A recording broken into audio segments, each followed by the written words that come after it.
Hello, welcome to Hirai, the home of modern Welsh politics. You won't recognise my voice as one of the regular team. My name is Rees. I'm a feminist campaigner, and I want to thank the guys for giving us this opportunity to do a women's takeover of the pod. We're doing this because there has recently been a women's takeover at the Senedd. So we've gone one step further, and on top of having a takeover of the Senedd itself, we've also come along and cheekily done a takeover of Hirai at the same time.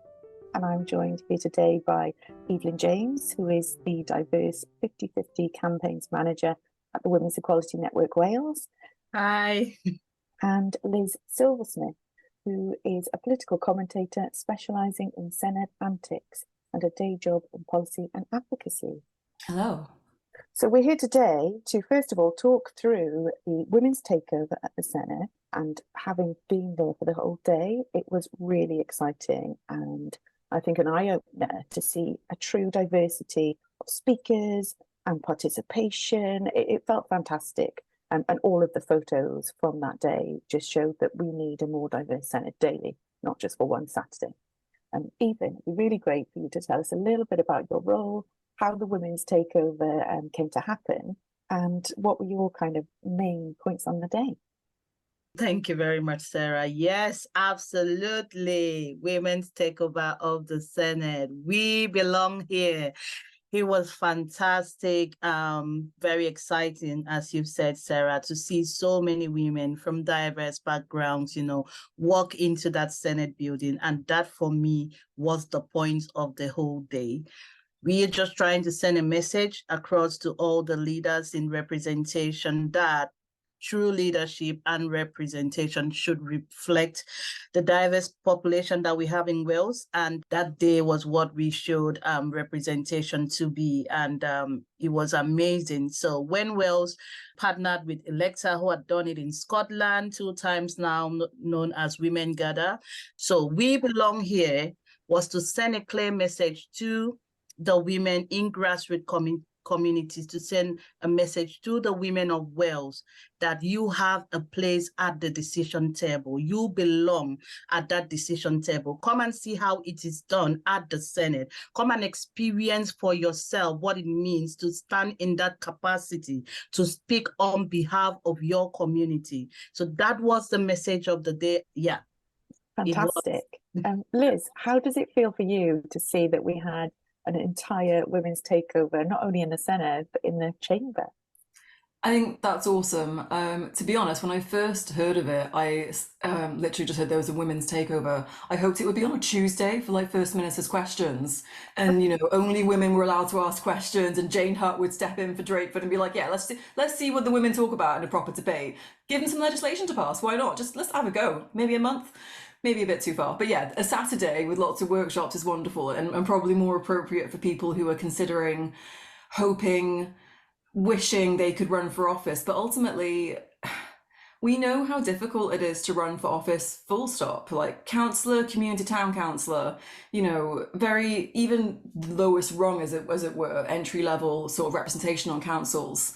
Not to do down councils, it's very important, but to then bring that ambition up to be like, no, you belong in the Senedd. You don't just belong in a council. You belong at the upper levels. You belong as cabinet minister. You belong as the first minister. This isn't just for men. And even though, yes, the Senedd has been great at times for representation, I'm not sure how feminist the Senedd is today. And a few years ago, I wrote an article about, how feminist is the Senedd. And, we can have Queer Tag, or not anymore, but we can have these kinds of projects, and we can have great women in cabinet positions. But, how feminist are the issues discussed? How feminist is legislation? How much it support women to truly get into office? And I'll leave you guys to talk about the takeover because I wasn't there. So I've watched bits of it back on Senedd TV, and a little plug, you can watch it back on Senedd TV. I'm not sure if it's the whole day, but it looks like quite a bit of it. I once considered running for council, and I actually dropped out. It was a by-election in my ward next door, and then funny enough, another by-election in my actual ward the following year. And I passed the sort of introductory test of the candidate. I got through the candidate selection process, and the party really wanted me to run. This is Labour, by the way. And I dropped out, and ultimately it was because I was actually moving house. I was renting in Cardiff and couldn't afford to buy a house in Cardiff. I wonder how feminist an issue that is. And I didn't want to be one of those councillors that moved out of their ward very quickly after being elected. And also, as it happened, my partner broke his elbow, I had other commitments going on, and decided all in all, it wasn't worth the effort. And I do wonder how many other women have been through that same thought process in their heads. I think some of those things you're bringing up there are really pertinent, aren't they? And, for example, there were some people who I think really made the day for me and the voices that we heard. Councillor Sarah Pickard, she gave a great speech about her experiences as one of few elected people with a learning disability in Welsh politics. She should be in the Senedd. She shouldn't just be a councillor. Not that it's just a councillor, but it's taking real diversity to that next level, isn't it? We heard from Bablin Mollick, for example, who is the first woman of colour to be Lord Mayor of Cardiff. They were fantastic people on the day. Is there anyone in particular, Evelyn, that you felt really was a voice that you think should be in the Senedd permanently? I think it's women all across board, but most especially one of the outstanding things that we did for that panel was having the young voice of Fatma Askoy in that panel. That again is to send a message that all women, young, old, middle age, whatever category, however you identify yourself, your voice matters. And it comes back right to what Lisa said, Liz. Again, it speaks to the barriers. That is exactly why we had We Belong Here on the day. It's not just enough to tell women stand for elections, like we say. It's not just enough for us to say you belong at the table, but it is about what are the issues, what are the barriers that women face that deters them from standing for election. And we need to get women the appropriate platform, the appropriate resources, the appropriate support system, to combat those barriers, but whilst we are also making the effort to step into those roles. That's what We Belong Here was about. That's why we had that chamber session where the MSCs, the councillors, the youth parliamentarian, and all the women from across parties came together to sort of share their experiences. What are they doing in their positions of power already to make it easier for more women to come in? And then how can we work together as a unit to make it happen? So talking about support, those of you watching on the video might notice I haven't done my hair today. It's still wet. Liz, any comment on what's been happening this week about misogyny in politics in Wales? I'm glad you bring it up, because I thought this morning we cannot not mention this. No, absolutely. Andrew R.T. Davis was on GB News with Nigel Farage. I only watched it yesterday, finally, and I was like, oh, Nigel Farage is interviewing him. I completely passed me by. But I saw on Twitter this morning some UK Conservatives are not happy that he was on a platform with Nigel Farage, but it's by the by. He said that Ellen Jones, he was talking about her decision to not have GB News broadcast on the Senedd TV system. The Senedd TV system is not a normal TV system. It doesn't have, Sky. Doesn't have all the channels for free, unless it's been a while since I worked there. But yeah, she decided not to have it on there. Presumably she also decided not to have American news channels on there, like Fox News. But Andrew R.T. Davis, as leader of the Welsh Conservatives, kicked off and then made a remark about Nigel Farage said, we invited her on the show and she said no. And he said, oh, she's probably doing her hair, no doubt. What I found hilarious about this comment is actually the only comment I've heard about female MS's hair is that some of them don't care enough about their hair and makeup. And honestly, that does put... I enjoy doing podcasts and radio more than television commentary because I don't have to do my hair and makeup. It's a genuine issue. And it seems petty, but actually I will be judged more harshly if I go on BBC 6 o'clock news and I don't have any hair or makeup done. When I have done TV, I've had family and friends be like, oh, your tights are a bit weird and your hair looks great. And, oh, have you got new eyeshadow on? I'm like, what did you think of what I said, though? And the mere suggestion that an MS would be too vain doing her hair to not appear on TV. No, she just thinks GB News is below her. And frankly... that's her own personal opinion. She's allowed to say, you know what, I can't be bothered. And what I found particularly interesting was that there were quite a number of Senedd members who were happy to speak out strongly, call out misogyny, but Ellen can handle herself on that situation quite clearly. And Absolutely. Why haven't we got other Senedd members calling out when these type of things are happening at a much deeper level? or Senedd members speaking out on other more pertinent issues that are happening at the moment. Evelyn, what's your view on this? It's quite interesting, actually, when I saw one of the MSCs who called out that act of misogyny, Von Getting. And again, it shows the progress that we are making, that it wasn't another woman or another female MS who actually said, oh, you need to apologize for saying that it was Von Getting who just quickly said, you need to apologize for saying that. So we're making progress. We're making people realize that. Why does it always have to be a comment about a woman's body and how you look or what you should look like or what you should be saying? There must always be something, oh, she rolled her eyes, oh, she didn't roll her eyes, her hair wasn't this and that. Why? Yeah, definitely. So we can't talk about a women's takeover without coming back to our earlier discussion on Senedd reform. Evelyn, can you give us a little update on what's happening with Senedd reform in the sense of gender quotas and where that sits in the plans? Absolutely. This is why we've strengthened our argument when people say, oh, no, people need to be nominated on the basis of merit. There is no merit in the system when there was no balance in the first place. This is why we needed gender quotas to give women that right of access, especially women who on the ordinary level would not get access to those positions. So for instance, ethnic minority women, it's taken 22 years to have the first woman of color in the Senate. So that alone speaks volumes. Voluntary measures don't work. We cannot keep appealing to the conscience of people to say, oh, please give women access, oh, create a space for them. We need to have proper legislations in place to be able to ensure that we can encourage gender equality and diversity within the Senate. And that's what gender quotas is about. That's what that reform is about. And it was quite interesting that the debate that just happened yesterday with regards to the quotas and the reform bill on implementing gender quotas. It's quite interesting that the discussions are progressing, you know, that the Welsh government needs to pull through with their commitment to actually implement gender quotas, because it's the only way, honestly, at this point that we can assure and ensure that we have women in those winnable seats. And it's not just down to the implementation of quotas, it also boils down to political parties. More proactive measures need to happen. They need to adopt diversity strategies that can reflect the diversity of their parties. That is, putting women from underrepresented groups in positions that they can win.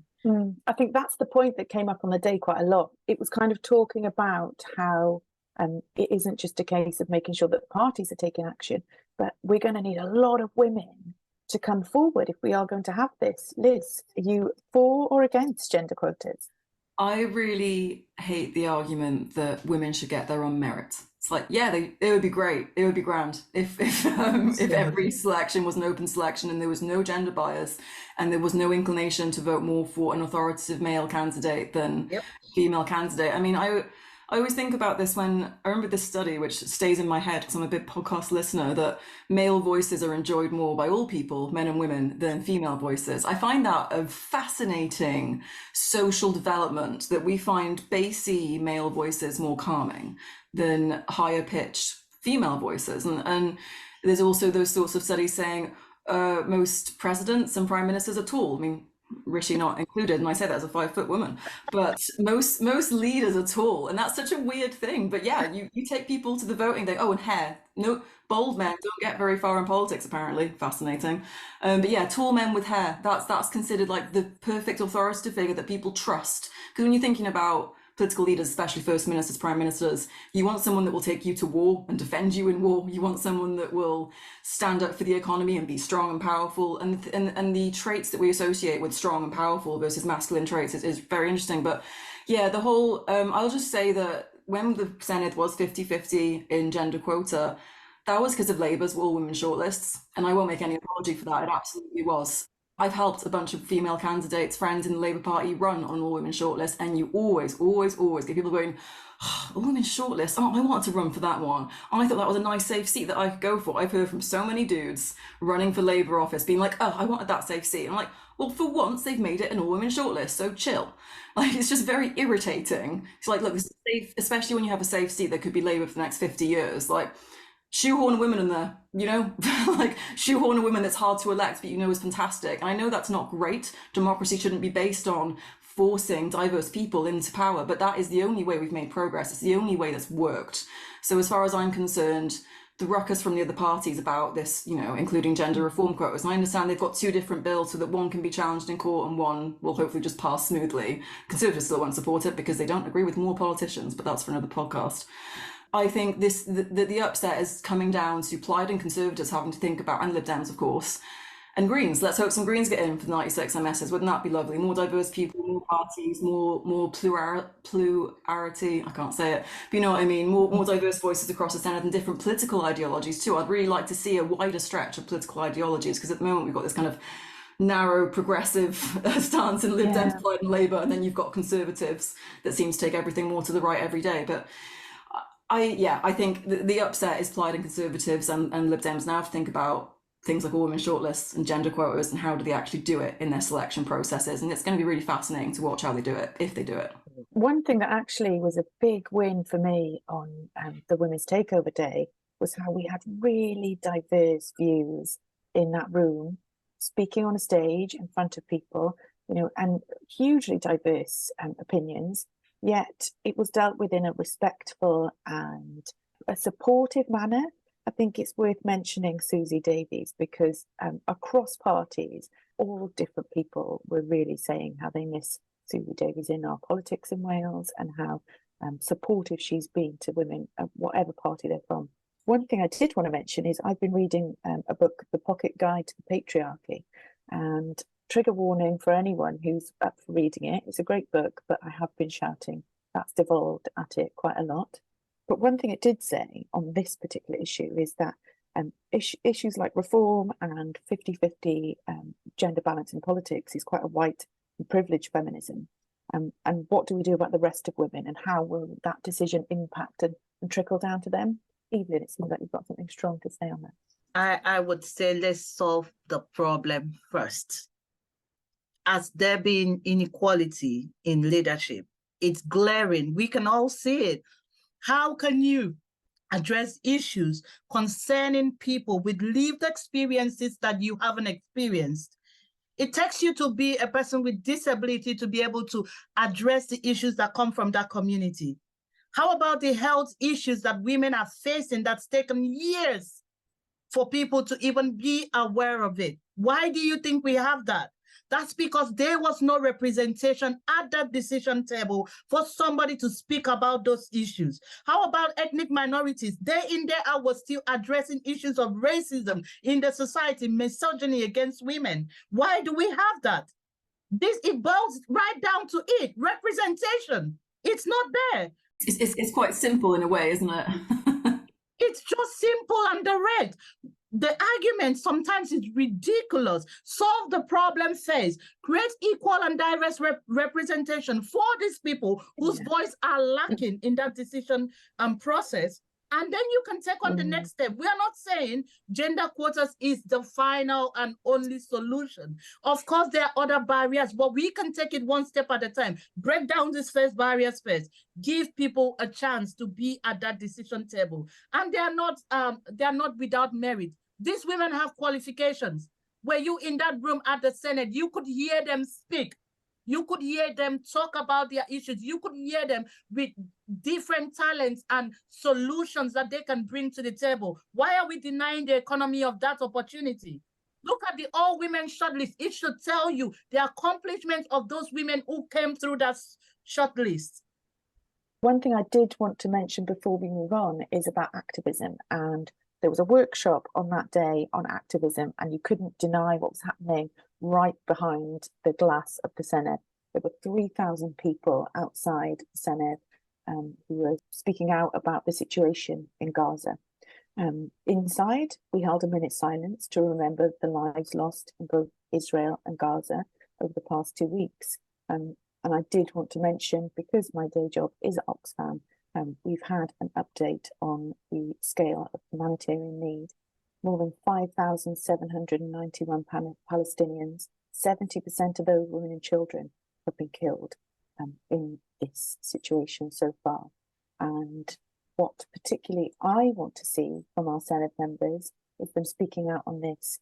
Who in our Senedd has spoken out and called for an immediate ceasefire? Who has called for humanitarian access? And I think the other question I pose to both of you is if anyone wants to cover Keir Starmer's visit to a mosque in Cardiff last Sunday and how that's been handled. I think I don't want to go into it too much because I think it's a typical case of a leader piggybacking onto a local visit and being fairly insensitive about the comments and comms around it. It's really I absolutely no expert on this situation whatsoever, but I always find it funny when there's international conflict and there's horrible things and humanitarian aid needed desperately, whether it be a natural disaster or a war or whatever. And then people like have been calling on Keir Starmer to say something, and then Mark Drayford to say something, and then all the leaders need to say something, and then we don't all need to say something. We actually need to listen. And I think Keir says he was there to listen at this, and the story is he went to a mosque, I think it was in Butte Town, and wasn't well received. And I think he was trying to give international prime minister-y looking messages to a local mosque. Well, I think their I think their concerns about it would be quite different from him giving a press conference about the whole situation. That's a very different set of concerns. I don't know what sort of people were there, but I imagine the sort of people in Cardiff Butte Town, perhaps they have relatives, perhaps they are massively concerned about aid, perhaps they're not, perhaps they have different issues entirely, but he should have been there to listen, not to preach. I think that's a wonderful point. And yeah, when I've in the past knocked doors, campaigning, the most important thing, the most valuable thing is to listen and hear from people. Evelyn, what's your view on this situation? I think my heart goes right out to these families and the people who are actually facing this. I think a lot of people spend so much time commenting and looking for comments here and there to focus on, but that shouldn't be the focus. It's the fact that people are going through absolute terror at this moment, young children, women, and we know, again, when it comes to conflicts, the people who bear the brunt of it, women, children. Watch the news, it's happening, and it's horrible. So I think just to end on that one, we want to see more of our politicians who are quick to call out misogyny to also call out for ceasefire and peace. Absolutely. I think whilst we're on this topic also, I think there's a positive element that we can come to. And Evelyn, I think it'd be lovely to hear your story on how you came to Wales. Yeah, I always say the reason why I ended up where I am right now is because I didn't just want to sit back and be part of the problem or complain, oh, the system is horrible, the system is this, the system is that, because guess what? The system will always be horrible and this and that if you don't do something about it. So I came into Wales as an international student, like I said, at Swansea University. And, you have all of these dreams. So I've got experience in human rights, gender and conflict. So definitely I should find it easy, to integrate. But yeah, that wasn't the case. I found it hard. It was horrible. I was pregnant with my baby and I didn't know absolutely what to do. I was helpless until my very kind professor, Professor Nenna, shared this unique opportunity about WEN. And Catherine Fuchs gave me that chance with WEN Wales. I tell you, she took a leap of faith. She said, I believe in you. I see the passion and I think you have what it takes. And I stepped into this role. And I'm blessed that I am right here adding my voice to change the things that we want to see in our society. And that's all that's really important to me. Also how I joined Sarah on Pregnant and Screwed campaign. It was amazing to talk about my maternity experience. I went through horror giving birth to my baby girl, that I came and I was like, no, I never ever want to experience that again. But it also gave me a reason to speak for women who've gone through it. And I think what's so powerful, Evelyn, is how it's really powerful what you've said, and you've faced all these different barriers yourself. And you've faced extra barriers because you're a black woman. And yet the success that you come out with, like the huge success of that day, of hundreds of women leaving the Senedd saying what a fantastic day it was. It was the first time they've been there, just huge props to you. It was fantastic. We're going to move on because we've covered so much in that, but we've got a lot more that we wanted to talk about. And Liz, I wanted to talk to you about a story that's coming out about COVID inquiry revelations, and what we're seeing is quite differing views over how devolution should work. And Boris Johnson, who was Prime Minister at the time of COVID, saying that he's against, in principle, having wider conversations with leaders across UK nations. What's your opinion? Yeah, I think so. This is based off a BBC story. I mean, it was covered in a few outlets, but the ongoing kind of the gift that is all the text messages in the COVID inquiry, so you can see what ministers say, not in the public sphere, and in private messages to each other as to how to handle things. So we're getting a fantastic glimpse into the discussions that people had over anyone that's worked in politics. So all the juicy stuff happens on the phone or in text. Like, you don't put it in an email because you don't want to be FOI'd about it. And that's a trick for every lobbyist. But yeah, so basically Dominic Cummings and Boris Johnson, in which, it feels like a long time ago now. We've had 2 prime ministers since then. But essentially, Boris said it is optically wrong in the first place for the UK Prime Minister to hold regular meetings with devolved First Ministers. I mean, what a comment. Optically wrong. Didn't want to look like a mini EU of 4 nations, not the same thing. And didn't want to meet in a federal structure. And what Dominic Cummings said more explicitly in a text, basically talking about how to, very beginning of COVID, how are we going to structure COBRA meetings, who are we going to invite, who gets to come to the table, these emergency juicy meetings. And Dominic texted saying, with the devolved administrations on the fecking phone all the time, either so you can't tell the truth, basically swearing and saying, do not invite them to COBRA for a national pandemic. And the most surprising thing about this is that it's not surprising at all. Anyone that's worked in devolved administrations, and I use the word administrations with a strong hate of that word, because administration suggests that we are a little council in Wales dishing out some spare change from Westminster. And I honestly think that's how Boris Johnson views us. I think he views Mark Drakeford as, a council leader of a particularly large area. And do we think that's different with Rishi Sunak? No, and yeah, that's a very pertinent point. It hasn't changed. Nothing's changed in this way, and it does. It's not hugely surprising. Boris has no respect for Wales or Scotland. Yeah, okay, fine. And Dominic Cummings has no respect for anyone at all. Absolutely fine.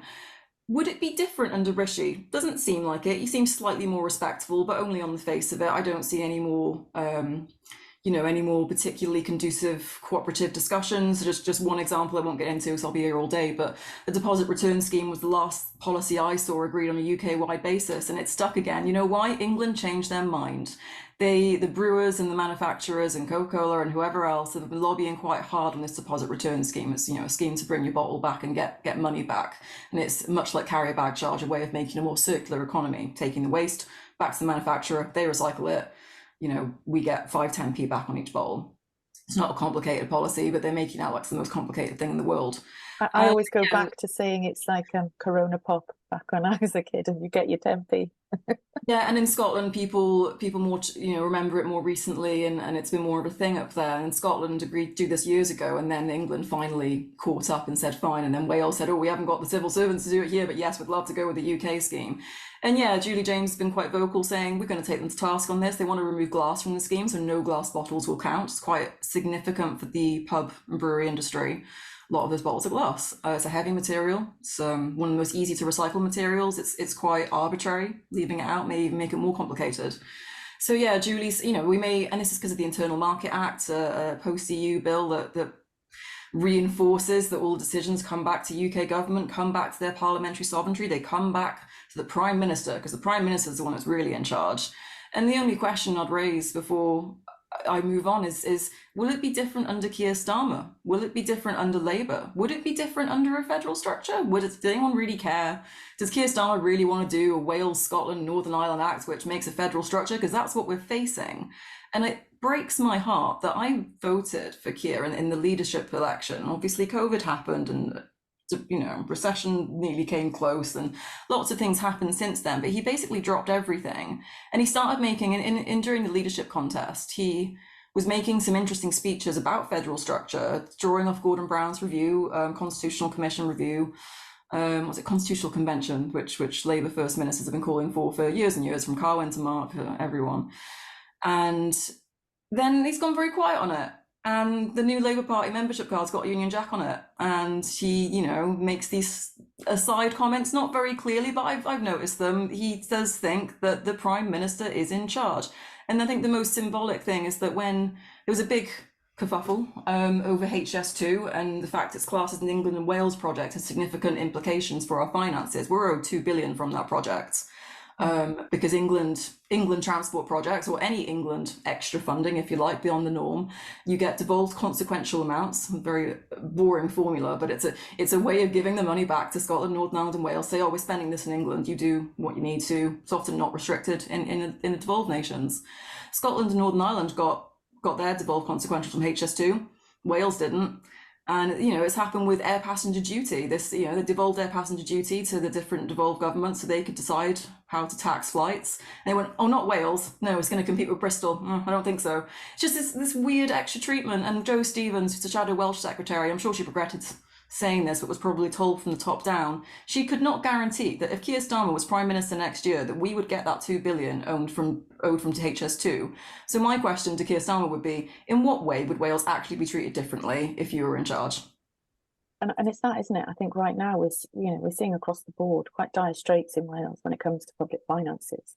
And one piece of research actually that I noticed came out yesterday from the Women's Budget Group is how women are going to shape the general election and how those decisions are made.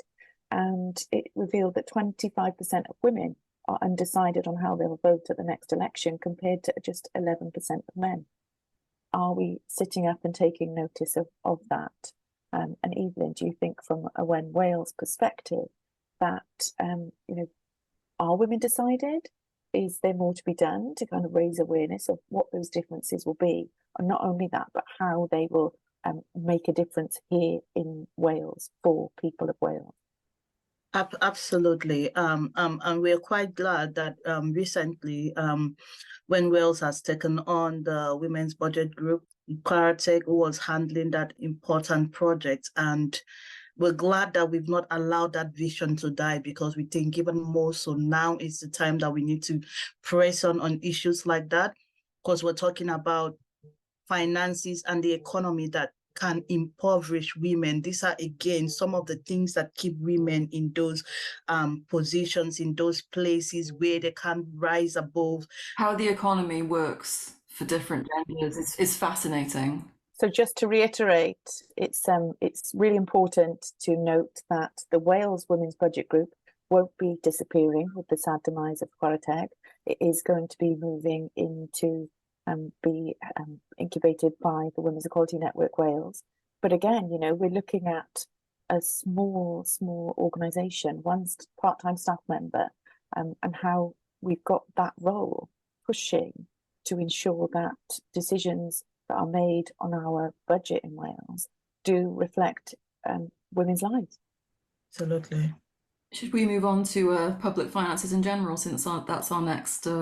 I think that makes sense. Yeah, totally. I think we accidentally segued into the economy. Good for us. We knew what we were doing. Yeah, and we've mentioned Cardiff, the National Theatre Wales and public cuts there. The third sector in Wales is, in a sense, quite often the scrutiny of how decisions are made. And we're in dire straits in the third sector. And I think that's got to be talked about, and not only in that sector, but another that is quite predominantly, a workforce of women in our public sector and local authorities. It feels like every single thing that isn't essential, and when we say essential, that's an interesting term. What is essential to an economy? But it's we've got a couple of stories that we were looking at about, well, there's a general Welsh story, which I've only read the first paragraph of because I've read plenty of stories like this. NHS budget risky. Not sure NHS in Wales will be able to exist. Will it still be in the same state next year? Probably worse, because we never actually... There was a lot of chat during the pandemic and during lockdown. I know so many people with COVID. I'm not sure we're out of it, but we're certainly pretending that we're out of it. This has decimated the NHS. It really has. And I'm not even talking about hospitals and, waiting times. I'm not talking about any of that. I'm talking about staff burnout. I was chatting to some friends recently when the ambulances were on strike, and I was like, don't have an accident today, guys. You're not going to get seen. I have called an ambulance in the last year for a suspected heart attack. I was told to wait about 4 hours. And as it happened, it wasn't a heart attack, but there were similar symptoms. And it was a terrifying prospect to be like, I can't actually get a bloody ambulance. Good thing I can drive. Because if I needed to, I could drive, my friend to the hospital. That is an awful situation. But anyway, the other public finance story is that Denbighshire bankruptcy is on the cards. And Rebecca Evans, a finance minister, came back a few days later saying, no, it's not. Rebecca, is that productive? And she's just being, she's Welsh Government Finance Minister. She provides money to all councils, the revenue support grant, and they are keeping it, and not even just frozen. They did adjust it by about 3% increase. It's not in line with inflation, but they're trying their best. The Welsh Government knows that social care, education, it's through councils, that is where the statutory services are. Getting your bins picked up. These are the things people notice. And although cutting libraries, leisure centres, recycling centres, charities, bus subsidies, the theatre, Quarry Tag, putting up council tax, people do notice these things, but mostly the poorest people notice these things. What I worry about is not so much the gender parity, although gender's always a factor, it's the class factor. It's where are these cuts going to hit? They're going to hit the poorest. And, this week, Rishi said he's not going to cap bankers' bonuses. And you're just like, were we only talking about capping, not even cutting? Okay, you don't even want to cap them. What is it, 2 times the amount they make in a year? Are we really talking about bankers' income when people are choosing between heating and eating still, when goodness knows what's going to happen to energy bills this year?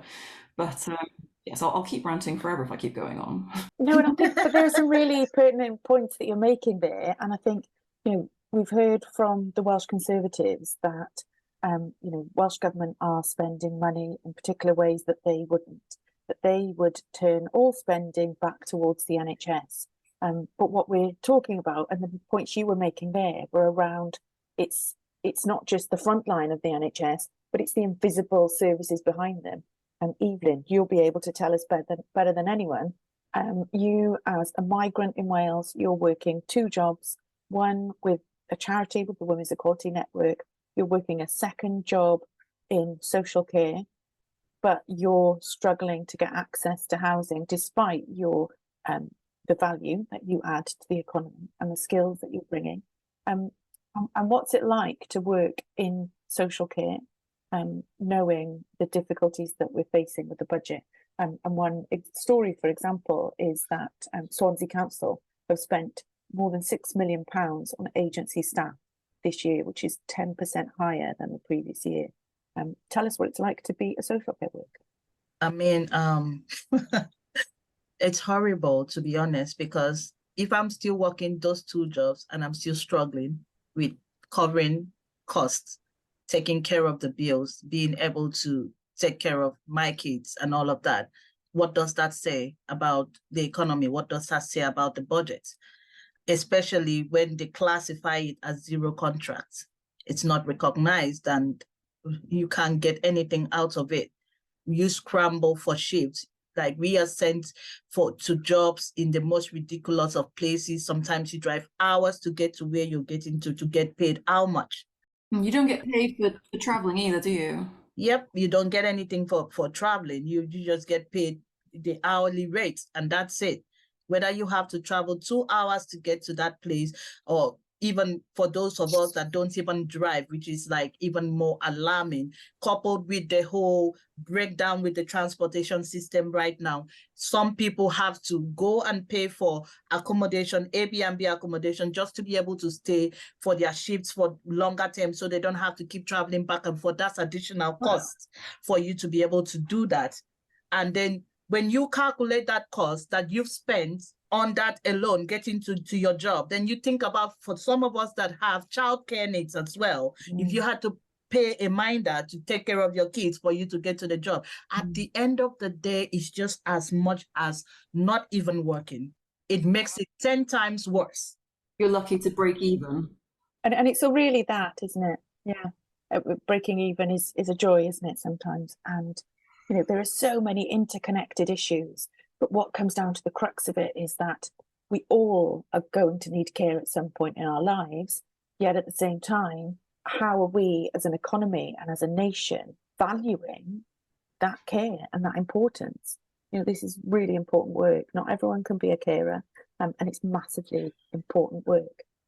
Yeah, it's just what you've said. It's grossly underpaid, grossly unrecognized, the difficulties.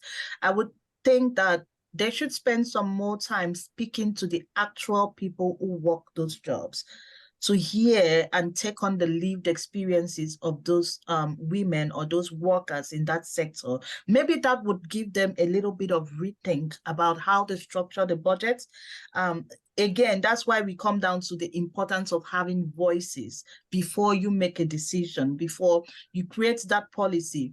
You're not just creating a policy and just think, oh, it's the wider, it's actually people, human beings that you're messing with. Yeah. So maybe what we want to see when it comes to more women standing for politics in Wales, how are we reaching out to different types? I want to see a lot more people who've got that experience of what it is to be in social work, to be in care work, to be an unpaid carer, and standing for election to really make the difference that these groups of people want to see. So we've got a bittersweet ending to our women's takeover of the right, because I wanted to mention that last week it was the funeral to remember the wonderful Dame Theresa Rees. Terry was embedded in gender mainstreaming and actually brought that into EU policymaking. She introduced the part-time Masters in Women's Studies, the first of its kind in Wales, and graduates of that programme actually were some of the first people elected to our Senedd. And she was also the researcher that was behind the Women Adding Value to the Economy project. And there is so much that Theresa Rees added to our public life here in Wales, and not just on gender, but across the board. And I think my question for you, just to finish on a kind of what's the legacy for Theresa Rees? What would you like to see for women in Wales? If you had a magic wand, what's the change that you would like to see that Terry would look on and go, yes, we've done it? Terry would be very happy if come the next elections, there were women elected and reflective of the society, to have that diversity. I tell you, I wish for a second that all representatives actually did turn on their Senate TV that day to see the diversity in the room and how beautiful it looked. It was such powerful, absolute joy. That's where I want to see Wales. I want Wales to go back on the map as the first nation to have a diverse Senate, to have diversity in leadership. It had 50-50 in 2003. And it's a shame that it has dropped to 43%, but they can do it again. They can be that beacon of light again. We've kind of gone full circle, haven't we, talking about, I mean, Dame Terry Rees, for people who don't know, you can Google her obituary on The Guardian.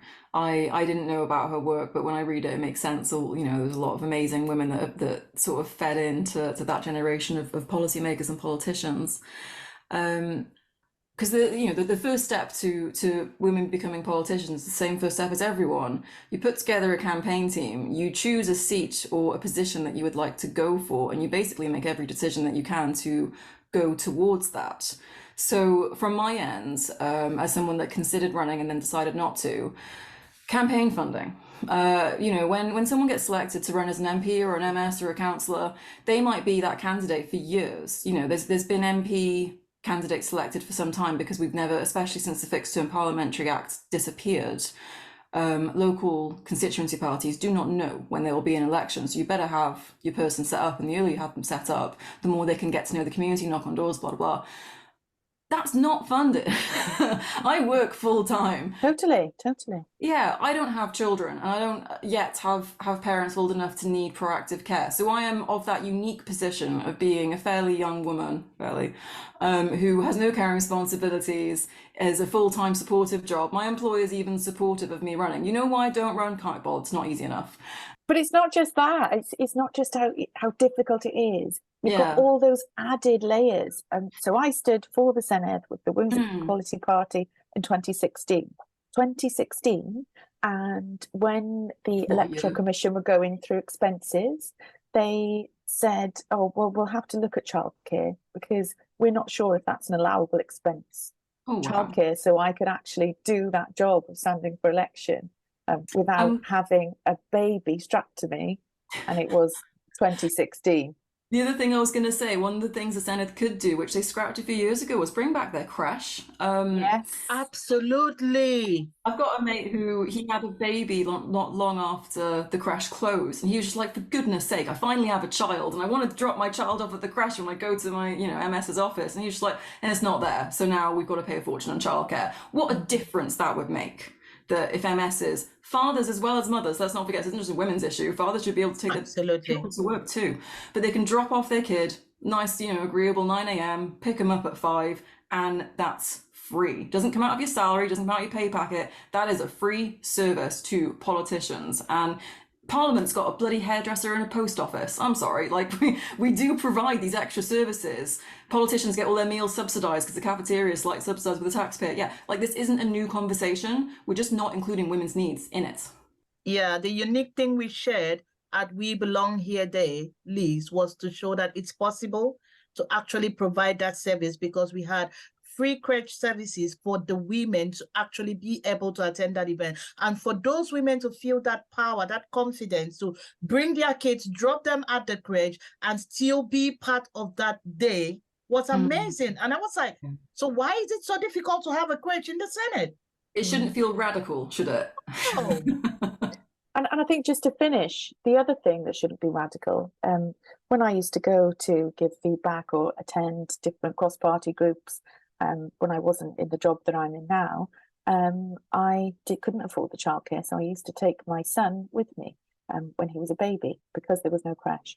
And quite often, he was also helpful in the sense that I could say, why is my son, who is 1-2 years old, the only man in the room?